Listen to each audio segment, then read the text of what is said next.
सभी को राधे राधे, जय श्री कृष्णा। स्वागत है आपका लड्डू जी डेली ब्लॉग में।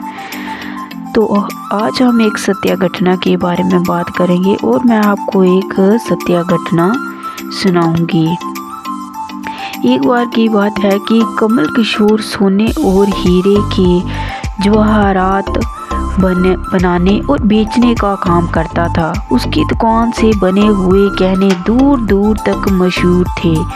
लोग दूसरे शहर से भी कमल किशोर की दुकान से गहने लेने और बनवाने आते थे, चाहे वो हाथों के कंगन हो, चाहे गले का हार हो, चाहे कानों के कुंडल हो। उसमें हीरे और सोने की बहुत ही सुंदर मनाकारी होती थी। जन्माष्टमी में खीरे का टोटका जरूर करें। खीरे के बिना जन्माष्टमी पर श्री कृष्ण की पूजा अधूरी मानी जाती है। उस दिन खीरा को इस तरह भगवान कृष्ण को अर्पित करें और रात में इस खीरा को सिक्के या चम्मच से बीच में कुछ इस तरह से काट ले, लेकिन चाकू से नहीं काटना है। उसके बाद उसको इस माया का इतना रंग नहीं चढ़ा हुआ था कि एक दिन उसका कोई मित्र उसकी दुकान पर आया, जो कि अपने पत्नी सहित वृंदावन धाम से होकर वापस आ रहा था। तो उस मित्र ने सोचा कि चलो थोड़ा सा प्रसाद अपने मित्र कमल किशोर को भी देता चला आऊं। उसकी दुकान पर जब वह पहुंचा तब कमल किशोर का एक कारीगर एक सोने और हीरे जड़ित बहुत सुंदर हार बनाकर कमल किशोर को देने के लिए आया था। कमल किशोर उस हार को देख ही रहा था कि उसका मित्र उसकी दुकान पर पहुंचा। कमल किशोर का मित्र अपने साथ वृंदावन से एक बहुत सुंदर लड्डू गोपाल, जिसका स्वरूप अत्यंत मनमोहक था, साथ लेकर आया था। जब उसका मित्र दुकान पर बैठा तो उसकी गोद में लड्डू गोपाल जी को विराजमान थे। कमल किशोर लड्डू गोपाल जी के मनमोहक रूप सौंदर्य को देखकर अत्यंत खुश हुए और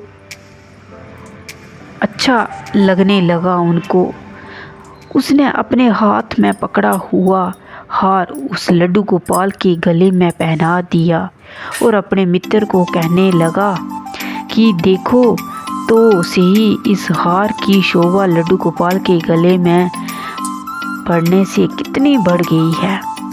उसका मित्र और कमल किशोर आपस में बातें करने लगे। बातों बातों में ही उसका मित्र लड्डू गोपाल को हार सहित लेकर चला गया। दोनों को ही पता ना चला कि हार लड्डू गोपाल के गले में ही पड़ा रह गया।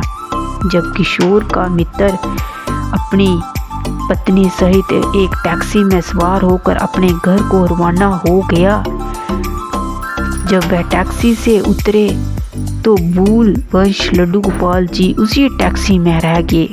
टैक्सी वाला एक गरीब आदमी था जिसका नाम बाबू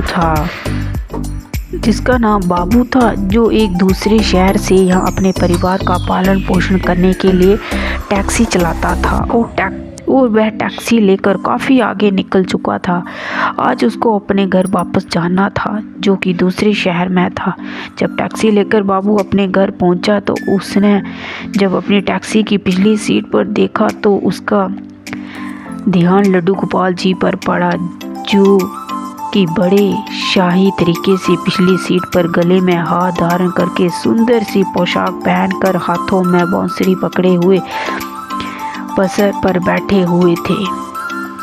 बाबू ये देखकर एकदम से घबरा गया कि ये लड्डू गोपाल जी किसके हैं, लेकिन वह दूसरे शहर से अपने शहर जा चुका था, जो कि काफ़ी दूर था और वह सवारी को भी नहीं जानता था।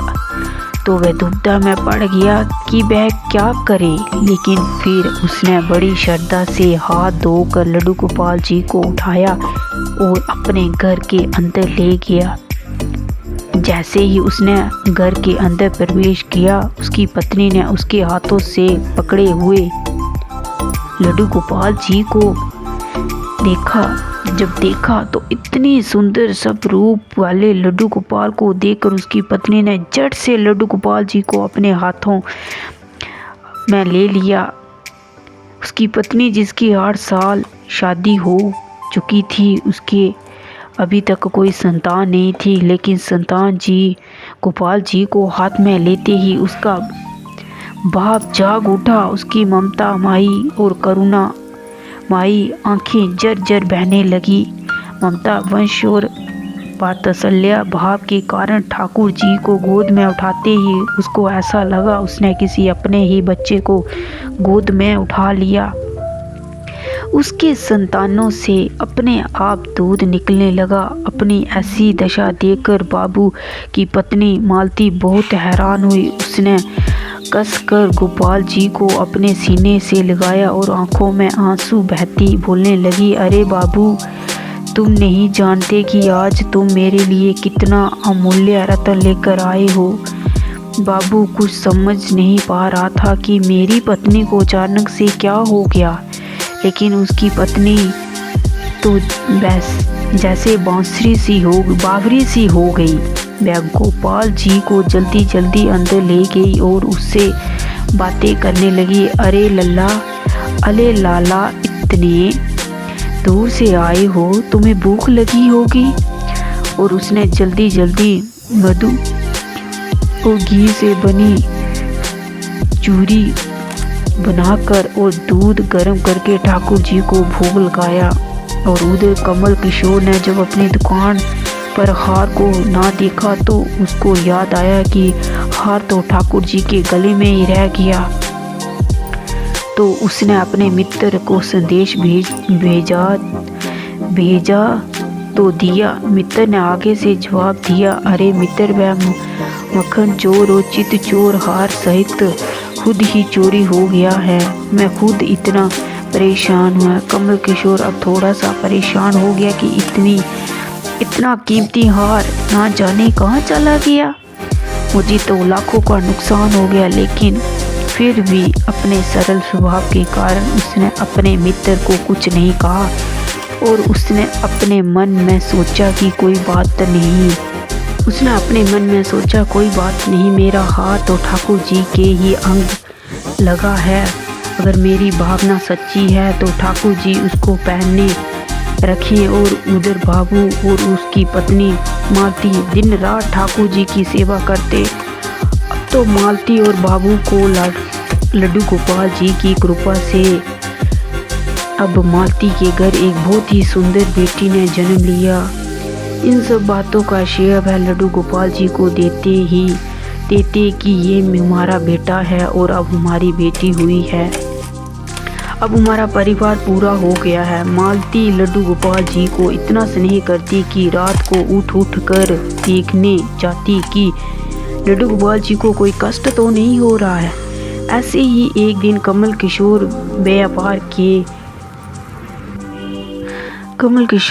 व्यापार के सिलसिले में एक दूसरे शहर आना पड़ा जहां पर बाबू रहता था। लेकिन दुर्भाग्य, जब वो उस शहर में पहुंचे तो अचानक से इतनी बारिश शुरू हो गई कि कमल किशोर को यहाँ पहुंचना था वहाँ पहुंच ना सका। और तब वह बाबू अपनी टैक्सी लेकर आ गया और उसने परेशान कमल किशोर को पूछा, बाबूजी, आप यहाँ क्यों खड़े हो? बारिश तो रुकने वाली नहीं है। उस सारे शहर में पानी भरा हुआ है। आप अपनी मंजिल तक ना पहुंच पाओगे और ना ही कहीं और रुक पाओगे। मेरा घर पास ही है, अगर आप चाहो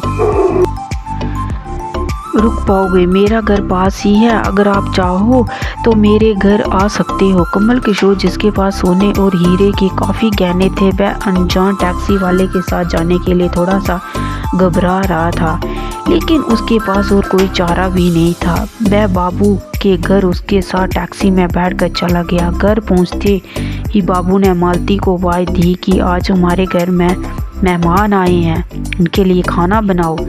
कमल किशोर ने देखा कि बाबू का घर एक बहुत छोटा सा लेकिन बहुत ही एक अच्छे ढंग से सजा हुआ है। घर में अजीब तरह के इत्र की खुशबू आ रही थी जो कि उसके हृदय को आनंदित कर रही थी। जब मालती ने उनको भोजन परोसा तो कमल किशोर को उसमें अमृत और जैसे स्वाद आया। उसका ध्यान बार बार उस दिशा की तरफ जा रहा था जहाँ पर ठाकुर जी विराजमान थे। वहाँ से उसको एक अजीब तरह का प्रकाश नजर आता। तो हार कर कमल किशोर ने बाबू को पूछा कि अगर आपको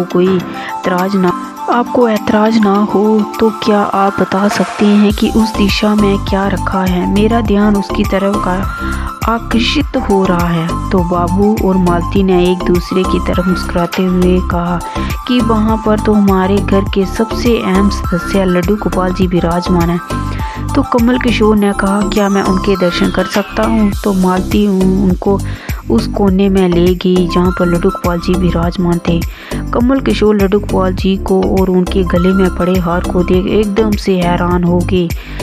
ये तो वही लड्डू गोपाल हैं और ये वही हार है जो मैंने अपने मित्र के लड्डू गोपाल जी को डाला था। कमल किशोर ने बड़ी भिन्नता से पूछा कि ये लड्डू गोपाल जी तुम कहाँ से लाए? बाबू जिसके मन में कोई छल कपट नहीं था, उसने कमल किशोर को सारी बात बता कि कैसे उसको सौभाग्य से लड्डू गोपाल जी मिले और उनके घर में आने से हमारा दुर्भाग्य सौभाग्य में बदल गया। तो कमल किशोर ने कहा, क्या तुम जानती हो कि जो हार ठाकुर जी के गले में पड़ा है उसकी कीमत क्या है? तो बाबू और मालती बड़ी विनम्रता से हाथ जोड़कर कहा कि जो चीज़ हमारे लड्डू गोपाल जी की के अंक में लग गई, हम उसका मूल्य नहीं जानना चाहते। तो कमल किशोर कहते हैं कि ठाकुर जी ने जिनके घर में विराजमान होना था वहीं आकर वो विराजमान हुए। तो उसके बाद बाबूजी उनको टैक्सी में लेकर उनकी मंजिल तक पहुंचाने गए। जब कमल किशोर टैक्सी से उतरा तो जाने लगा, तभी बाबू ने उनको आवाज़ लगाई कि ज़रा रुको, ये तो कोई सामान आपकी टैक्सी में रह गया। लेकिन कमल किशोर ने कहा, मैंने तो वहाँ कुछ नहीं रखा था। लेकिन बाबू ने कहा कि ये बैग तो आपका ही है। जब कमल किशोर ने उसको खोल कर देखा तो उसमें बहुत सारे पैसे थे। कमल किशोर एकदम हक्का बक्का रह गया कि इतने सारे पैसे जितने की उस हार की कीमत है। उसकी आंखों से आंसू आ गए और जब तक मैंने निश्चित भाव से ठाकुर जी को वहाँ हार धारण करवाया हुआ था तब तक उन्होंने पहने रखा। मैंने उनको ठाकुर जी से क्षमा मांगने लगा, लेकिन अब हो भी क्या सकता है। इसलिए हमारे अंदर ऐसे भाव होना चाहिए कि उसमें आकार ना हो, विनम्रता ना होनी चाहिए और ठाकुर जी जैसा चाहे वैसे ही होते हैं। हम तो निमित्त मात्र हैं। ठाकुर जी को वृंदावन से लाया और किसके घर आकर वह विराजमान हुए, ये सब ठाकुर जी की लीला है। जिसके घर रहना है, जिसके घर सेवा लेनी है, ये सभी जानते हैं। हम लोग को निमित्त मात्र हैं, बस हमारे भाव शुद्ध होने चाहिए। ठाकुर जी तो बड़े पकवान नहीं बल्कि भाव से खिलाई छोटी सी चीज़ को भी ग्रहण कर लेते हैं। लड्डू गोपाल जी की जय हो। सभी को राधे राधे। जय श्री कृष्णा, जय श्री कृष्णा। कैसी लगी कहानी, सत्या कहानी, और इसे सुनकर आपको भी पता चलेगा कि लड्डू गोपाल जी की सेवा जिसे लेना चाहते हैं लड्डू गोपाल जी, वो उसी से लेंगे ना। अगर वो बड़े भोग